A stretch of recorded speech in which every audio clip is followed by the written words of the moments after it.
चिदात्मने सर्वान्तरात्मने श्रीमद् वेङ्कटेशाय मङ्गलम्। स्वतः सर्वविदे सर्वशक्तये सर्वशेषिने सुलभाय सुशीलाय वेङ्कटेशाय मङ्गलम्।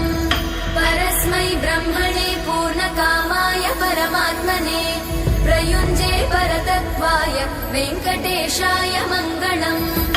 आकालतत्त्वमशान्तमात्मनामनुपश्यताम् अतृप्त्यमृतरूपाय वेङ्कटेशाय मङ्गलम्। प्रायस्वचरणौ पुंसां शरण्यत्वेन पाणिना कृपया दिशते श्रीमद् वेङ्कटेशाय मङ्गलम्। दयामृततरङ्गिण्यास्तरङ्गैरिव शीतलै अपाङ्गै सिञ्चते विश्वं वेङ्कटेशाय मङ्गलम्। स्रग्भूषाम्